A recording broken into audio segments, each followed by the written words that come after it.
오늘은 기드온의 믿음을 살펴볼 차례입니다.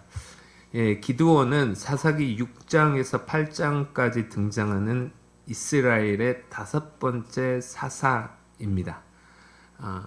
여호수아가 죽은 이후로 여호수아가 그랬거든요. 너희들 하나님 섬길래 아니면 우상 섬길래 그랬는데 다 같이 전부 다 네, 우리는 전부 다 하나님을 우리와 우리 자손들은 하나님만을 섬기겠습니다 라고 대답은 맹꽁이처럼 해놓고는 끝나고 나자마자 어떻게 했냐면 그냥 언제 그랬냐는 듯이 우상을 섬기는 거죠. 그러니까 하나님이 보고 있을 리가 없죠. 그래서 하나님 또 매를 듭니다.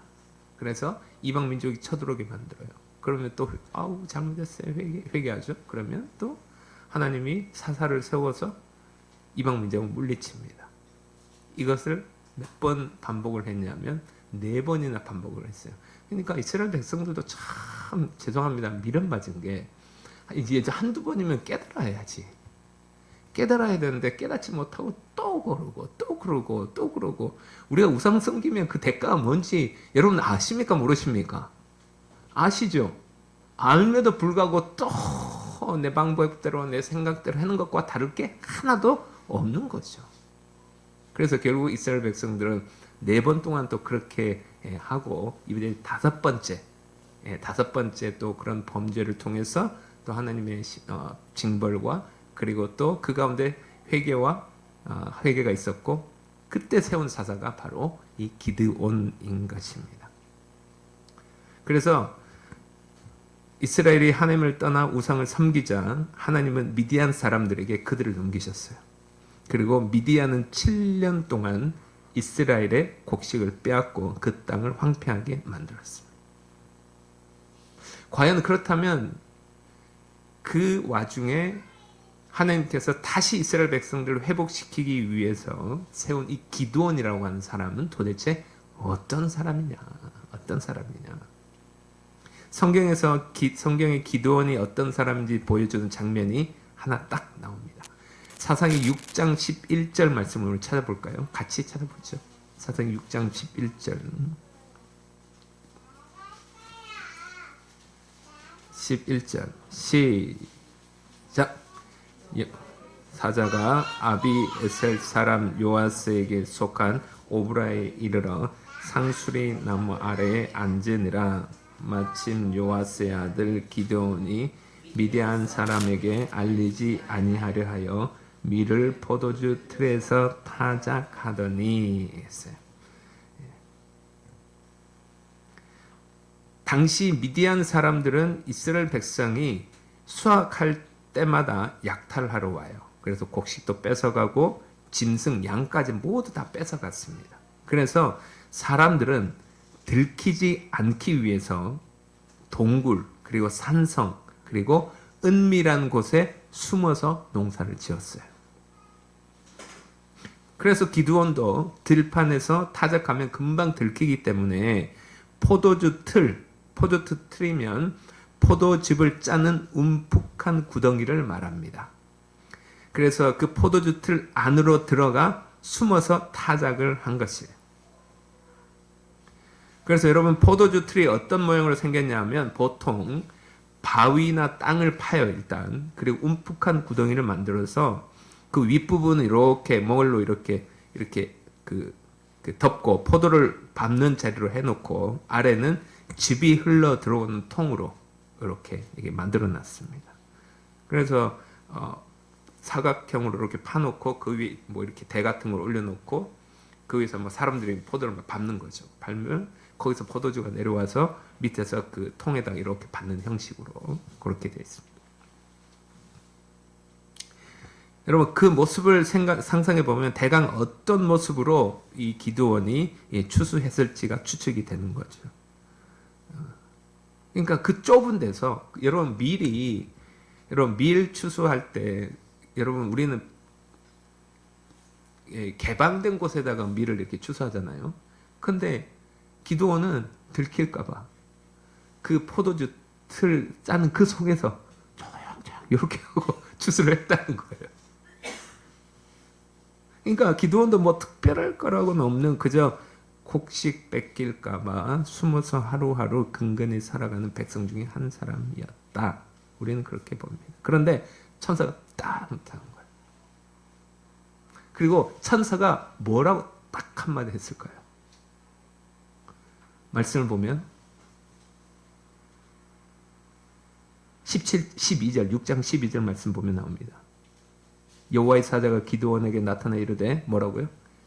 큰 용사여. 이렇게 얘기를 하고 있어요. 큰 용사요. 여러분 우리가 생각할 때 기본적으로 큰 용사라고 하면 힘이 일단 어쨌든 간에 싸울 의지가 있어야 되잖아요. 용사는 싸워야 되잖아요. 그런데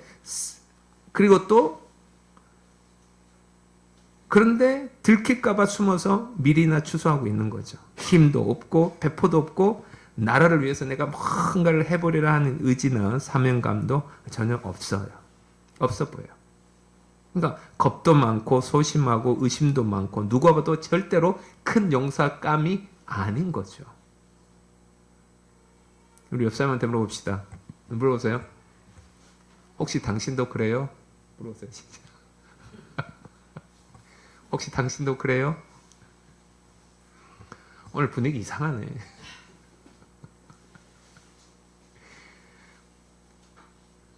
제가 소심하거든요. 여러분 아멘 안 하면 저 기드온처럼 예.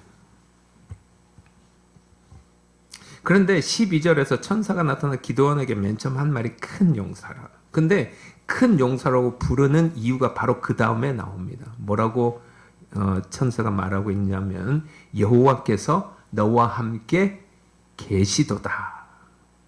이렇게 말하고 있어요. 확실히 제가 볼 때 하나님과 사람이 보는 눈은 다른 것 같습니다.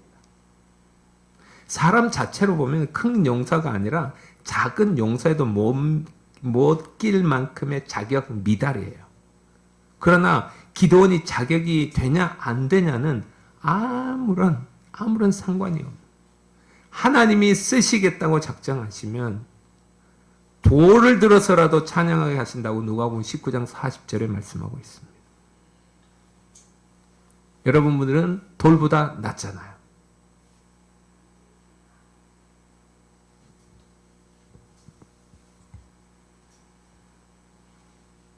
주님은 여러분들을 쓰시기로 작정하시고 이 자리에 부르신 줄로 믿습니다.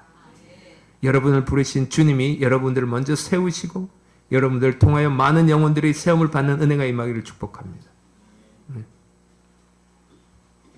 비록 자격이 안 돼도 하나님이 함께 계시니 하나님이 도우시고 할 수 있는 능력 주시고 사람들 붙여주시고 방법도 알려주셔서 끝내 하도록 만드실 줄로 믿습니다.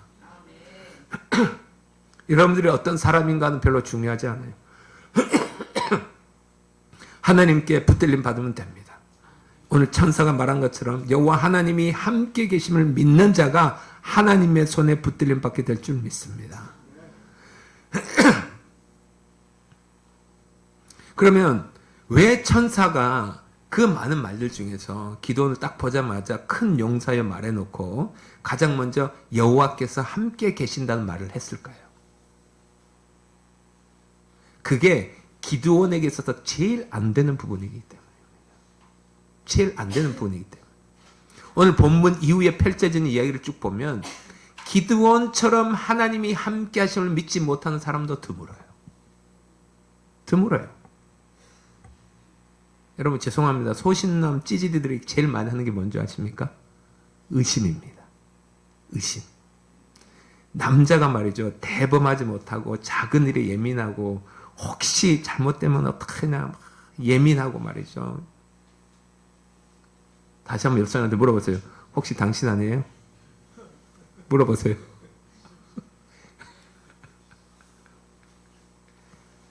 근데 천사가 딱 나타나서 야, 너 하나님께 선택됐어. 그런데 뭐 못 믿겠다는 거지. 못 믿겠으니까 표징을 보여달라는 거야. 그러니까 하나님이 천사가 알았다고. 그래서 기드온이 준비한 고기와 국을 준비해 왔어요. 그러니까 천사가 그 바위를 통해서 불이 나오게 해가지고 그걸 다 태워버립니다. 진짜네. 그런데 또 슬금슬금 의심병이 도져요. 그래서 가만히 생각해 보니까 의심이 또 되는 거야. 그렇긴 한데 만약 전쟁에서 지면 어떡하냐 이거. 이런 의심이 또 드는 거예요. 불안한 거죠. 그래서 또 하나님과 또 딜을 합니다. 진짜 하나님 말이 맞으면 제 부탁 하나만 들어주세요. 내가 타작 마당에다가 양털을 놓을 테니까 아침에 양털에만 이슬이 있고 나머지 마당에는 없게 해주세요. 하나님께서는 알았다고 하신 거예요. 그리고 아침에 딱 일어나 보니까 양털에만 진짜 이슬이 가득 묻어 있는 거예요. 그리고 타작 마당에는 그 주변에는 하나도 이슬이 없는 거예요. 그리고 물을 쫙 38절 보니까 물을 쫙 짜보니까 그릇에 가득할 정도로 하나님께서 확실하게 보이셨어요. 그런데 타작마당에는 이슬이 한 방울 남지. 여러분 이 정도면 확실하잖아요. 그죠? 근데 또 의심병이 또 도지는 거예요. 그래서 기드온은 감히 말이죠. 기드온 주제에 하나님께 또 이래라 저래라 또 부탁하는 겁니다. 이번에는 반대로 해달라고. 양털에는 이슬이 없고 또 주변 땅에는 이슬이 있게 해달라고 기도한 거예요. 그리고 잤어요. 그럼 아침 일어나 보니까 진짜 또 그렇게 된 거예요. 여러분 이 정도 믿으시겠습니까? 안 믿으시겠습니까? 하나님이 함께 계신다고 하는 건 이긴다는 의미인 거잖아요. 여러분 믿으시겠어요? 근데 진짜 이 의심하는 건 진짜 지금 여러분들 아멘 하시지만 그래서 아멘 했으면 지금 여러분들의 걱정 근심 하나도 없어야 돼. 하나도 없어야 돼. 할렐루야. 근데 여러분 지금 걱정 싸매고 계시잖아. 여기서는 할렐루야 걱정 주님께서 가져가신 줄로 믿습니다 하지만 또 집에 나가면 참 좀 고민하고 문제 저 문제 또 될까 말까 막 의심하고 하나님 여러분들과 함께 계신다니까. 할렐루야. 예. 그러니까 기도는 우리랑 똑같아요. 다른 것이 하나도 없어요. 또 의심병이 더지는 거죠.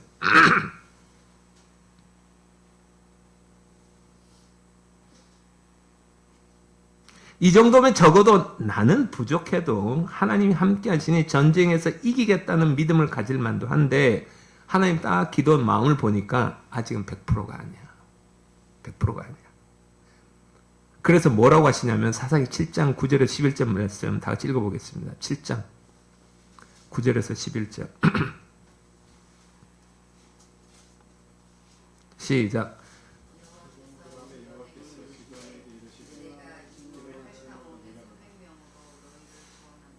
아니 그 밤에 여호와께서 기드온에게 이르시되 진영으로 내려가라. 내가 그것을 내 손에 넘겨 주었느니라. 만일 내가 내려가기를 두려워하거든 내 부하 부라와 함께 그 진영으로 내려가서 그들이 하는 말을 들으라. 그 후에 내 손이 강하여져서 그 진영으로 내려가라 하시니 기드온이 이에 그 부하 부라와 함께 군대 있는 진영 근처로 내려간즉 내려가서 보라는 거예요.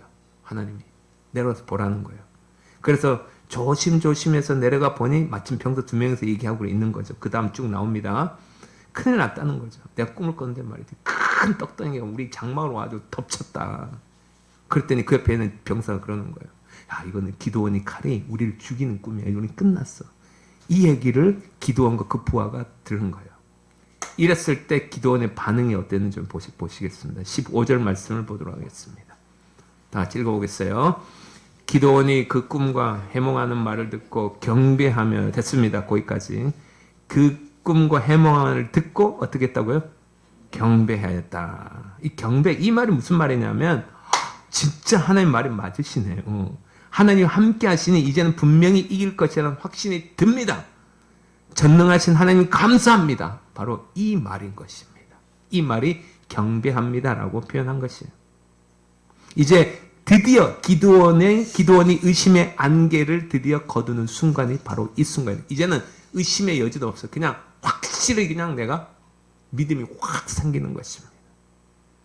의심의 안개가 걷어지니 진짜 믿음이 생기고 할렐루야.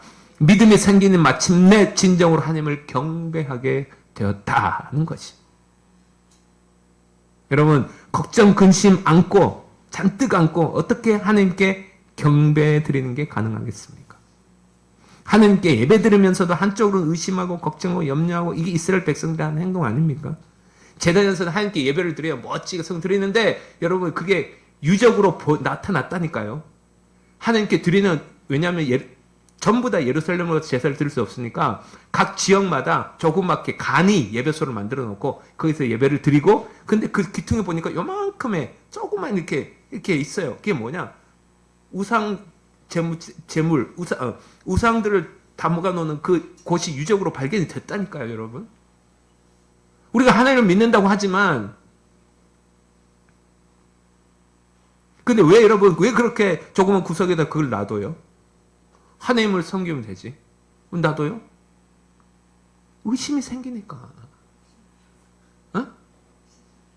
혹시 몰라서. 그러니까 혹시 몰라서, 의심이 생기니까 혹시 몰라서 하고 놔두는 거예요.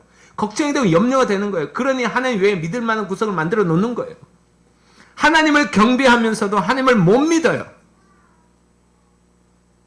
누가 뭐 하나님 못 믿어? 저는 하나님 믿어요. 나는 믿어요. 라고 말하지만, 여러분 걱정하고 의심하고 염려하는 게 바로 못 믿는다는 증거인 것입니다. 진정한 예배는요, 믿음으로 드리는 거예요. 뭘로 드려요? 믿음으로 드리는 거예요. 내가 예배 드리는 그 대상을 향한 전폭적인 신뢰와 맡김없는 예배는 불가능한 거예요. 그런데 많은 그리스도인들이 하나님을 예배하면서도 한쪽으로는 믿지 못하는 성도들이 많아요. 그러니까 하나님의 역사가 안 일어나는 것입니다.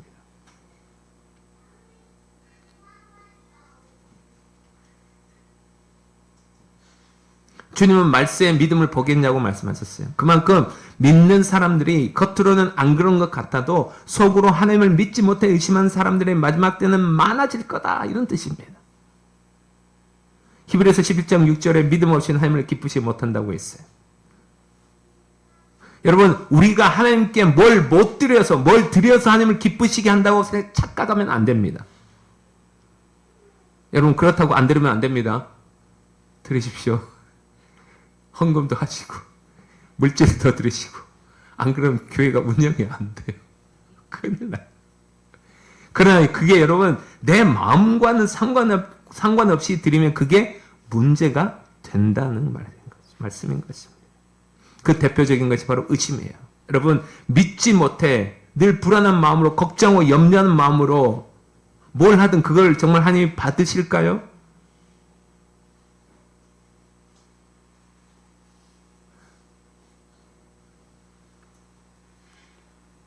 아무리 들어도 안 믿어지는데, 여러분, 안 믿어질 때는 어떻게 될까요? 믿어지기 위해서 애써야 할까요? 여러분, 믿어진다고 애쓴다고 믿음이 생기는 것이 아닙니다. 믿음은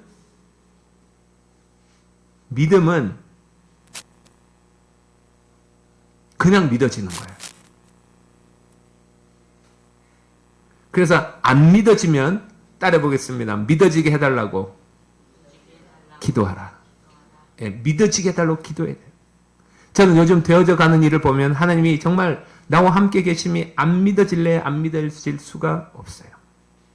내가 어떻게 이렇게 바뀔 수가 있을까? 긍정적으로. 따라서 사람은 여러분 바뀔 수 있습니다. 할렐루야. 믿음대로 될지어다. 여러분의 남편 바뀔 수 있습니다. 여러분의 아내 바뀔 수 있습니다. 바뀐다는 말은 변한다는 말이에요. 나는 안 되지만 하나님은 마음먹으면 언제든지 바꾸시고 변화시키시고 이끄시고 사용하실 줄로 믿습니다. 저를 보니까 그래요. 그래서 요즘 너무 감사합니다. 그래서 더 변화시키시고 더 바꾸시고 더 성숙시키심을 믿으시기를 축복합니다. 여러분은 지금이 여러분의 완성이라고 생각하시면 안 돼요. 끝이 아니에요. 완성의 끝이 아니에요. 우리는 주님 앞에 가는 그날까지 바뀌고 변하고 성숙하고, 그래서 마지막에 하나님 앞에 빛나는 모습으로 서도록 만드실 줄 믿으시길 주님 이름으로 축복합니다. 교회를 봐도 정말 하나님이 함께하고 계심이 안 믿어질래야 안 믿어질 수가 없어요. 믿어질 수밖에 없도록 하나님이 증거들을 보여주세요. 여러분 한 분 한 분들이 다 그 증거들인 줄로 믿습니다. 여러분 한 분 한 분들을 보면 진짜 여러분 너무너무 감사한 것은 우리 성주교회가 감당할 만한 분들만 보내주셔서 너무 감사해요. 감당을 생각해 보세요. 안 그래도 크지 않은 교회인데 감당 안 되는 성도 보냈다가 서로 깨지고 부서지면 누구 손해예요? 하나님 손해인 거예요. 하나님 보실 때도 손해죠. 교회가 서가야 되는데.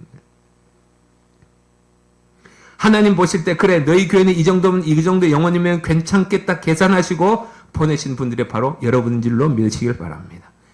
그래서 성주교회를 평안하게 인도하시는 하나님께 너무 감사해요. 그래서 앞으로가 더 기대가 되는 것입니다.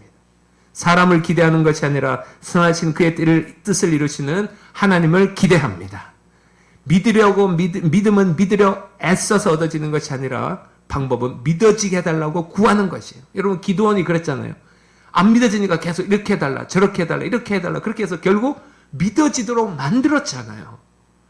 여러분 안 믿어지면 여러분 구하세요. 믿어지게 해달라고 구하세요. 그러면 하나님께서 여러분들에게 믿도록 믿을 수밖에 없도록 만들어질 줄로 믿습니다. 그래서 의심을 버리고 하나님께 경배한 기도원은 불과 300명 정도를 데리고 전투에 나섰고 그 바다의 모래와 같은 많은 미디안 군대를 물리쳤어요. 믿음으로 드리는 예배는 반드시 그 믿음의 증거를 얻게 되는 것입니다. 그 증거는 뭡니까? 이기는 것입니다. 여러분 권투할 때 여러분 이기는 방법이 뭔지 아십니까? 두려움을 상대방에 던지는 게 이기는 거예요.